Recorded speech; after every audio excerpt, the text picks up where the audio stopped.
Grandpa Hank had always found peace in the rhythm of nature. His cabin sat at the edge of Crystal Shore, a quiet stretch of lake surrounded by whispering pines and golden reeds that swayed gently with the breeze. It was a place untouched by time, where the only sounds came from loons calling across the water and the steady creak of his rocking chair on the old porch. For over 40 years, this had been his escape from the world. Every summer, he'd load up his old pickup, drive down the winding dirt road, and disappear into the stillness of the woods. Out there were no deadlines, no noise, and no one telling him what to do, just the lake, his fishing pole, and the scent of pine smoke curling from his chimney. But this year felt different. Something in the air had changed. Across the water, new houses had begun popping up, modern homes with fancy decks, trimmed lawns, and matching mailboxes. A shiny new sign read Lakeside Vista Community, a proud HOA neighborhood. At first, Hank didn't pay much attention. People came and went all the time, and he figured as long as they stayed on their side of the lake, he'd stay on his. But within a few weeks, he started noticing little changes: bright plastic buoys floating where his old fishing markers used to be, a no fishing sign hammered near his dock, and even a drone buzzing overhead while he was cleaning his boat. He shrugged it off, thinking someone was just confused about property lines.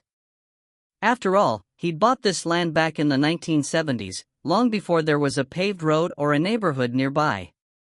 The shoreline had always been his, the cabin, the dock, the water rights, all officially recorded and paid for.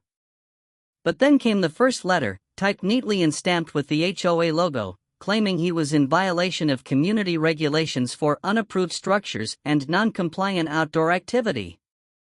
Hank chuckled at the absurdity and tossed it aside, assuming it was some mix-up. But deep down, he had a feeling this wasn't over.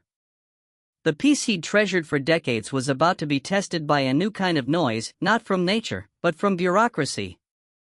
And leading it all was a woman named Karen, whose idea of control was about to clash head-on with an old man who owned far more than she realized.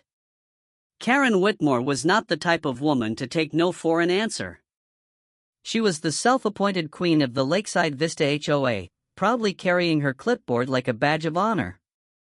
Every morning, she patrolled the neighborhood in her golf cart, ensuring lawns were trimmed exactly to regulation, mailboxes matched the HOA color code, and no one dared hang laundry outside. When she noticed the old wooden cabin at the far end of the lake, her curiosity turned into irritation. It didn't fit her vision of community standards. The place looked rustic: a hand-built dock, smoke curling from a stone chimney, a boat tied loosely to the pier, and an American flag fluttering above the porch. To her, it looked unapproved. Her first move was to send letters, polite at first, then firm, and finally threatening. Each one cited HOA violations and demanded immediate compliance. Grandpa Hank read the first one, laughed, and used it as kindling for his fire. The second one went straight to the trash. By the third, she decided to show up in person. That Saturday, her little dog, Muffin, barked furiously from her lap as she rolled up the dirt path to the cabin. She stepped out in her spotless sneakers, adjusting her sunglasses, and started taking photos of the dock and yard.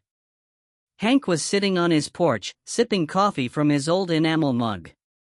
He watched her with quiet amusement as she scribbled notes. "Morning," he said, tipping his hat. "Can I help you with something?" Karen marched up the steps. "Yes, actually. I'm the president of the Lakeside Vista Homeowners Association. This property is in violation of several of our regulations. The dock, the shed, even that campfire pit, none of them were approved." Hank leaned back in his chair and smiled. "Ma'am, I've been using that dock since before your subdivision had plumbing.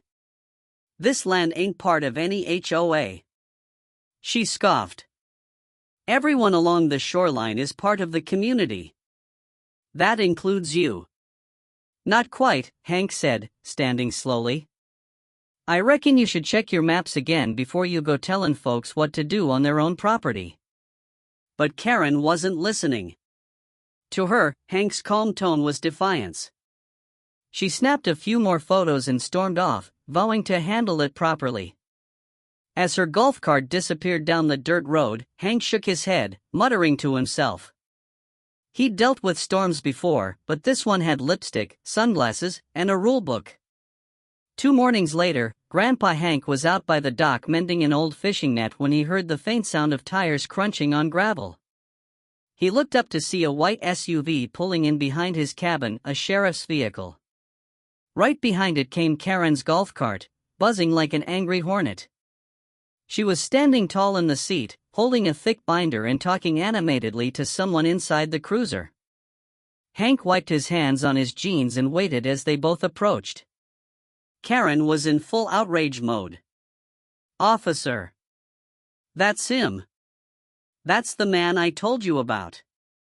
He's been refusing to comply with HOA regulations, building illegal structures, and possibly trespassing on community property." She pointed dramatically at Hank as if she had just caught a fugitive. Her tiny dog barked from the golf cart like it was backing her up.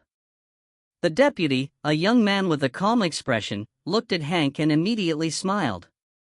"Morning, Mr. Hargrove," he said, tipping his hat. "Didn't expect to see you on the wrong side of the law today." Hank grinned. "Neither did I, son. Seems we got ourselves a misunderstanding."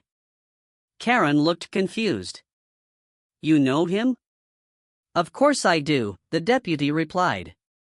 "Mr. Hargrove here's owned this cabin and the surrounding shoreline longer than I've been alive." "Why don't you tell me what's going on?" Karen flipped open her binder. "The HOA has jurisdiction over all properties surrounding Crystal Shore. This man's dock and boat are unregistered, and he's operating outside community guidelines." The deputy raised an eyebrow. "Ma'am, this isn't within HOA territory. The Hargrove property sits entirely outside your subdivision's boundary lines by about a quarter mile. He owns this land outright, including water access rights." Karen blinked. "That can't be right. Everyone near the lake is part of Lakeside Vista." Hank chuckled softly. "Not quite, ma'am. When your developer bought that land, they signed access agreements with me. I let the community use parts of the shoreline under lease." The deputy nodded. "That's true. County records show Mr. Hargrove owns the entire north shoreline, including where your HOA dock is." The silence that followed was almost musical. Karen's face turned pale, her confidence draining away as fast as the color from her cheeks. Hank just leaned against his railing, sipping iced tea. "Next time," he said kindly, "maybe ask before you call the law on your landlord." Karen stood frozen, her mouth slightly open as the deputy handed her a copy of the county map printed from his patrol car's computer. The blue outlines clearly showed property lines, and right there, bold as day, was Grandpa Hank's name stretching across the entire North Shore. Every dock, every boat ramp, even part of the walking trail the HOA had proudly installed, it all sat on land he owned. Her hand trembled as she realized the magnitude of her mistake. The deputy gave her a polite nod before turning back to Hank. "Sorry for the trouble, Mr. Hargrove. I'll make a note in the system so no one bothers you again." Hank smiled. "Appreciate that, son. I reckon she's learned what she came to learn." Karen muttered something about checking with legal, but her voice had lost its sharpness. She climbed back into her golf cart, cheeks red, clutching her clipboard like a defeated general after losing a battle. As she drove away, the little dog's barking sounded less like authority and more like embarrassment. For Hank, the peace returned as quickly as it had been disturbed. The following week, the no fishing signs vanished overnight, replaced by silence and the gentle lapping of water against the dock. A few of the HOA residents even stopped by to apologize, bringing pies and introducing themselves properly once they realized the truth. One young couple even thanked him for letting their community lease the lake access all these years, something most of them hadn't even known. Karen, however, avoided the area completely. Rumors spread that she had been reprimanded by the HOA board after they discovered her actions had nearly voided their lease agreement with Hank. Without his permission,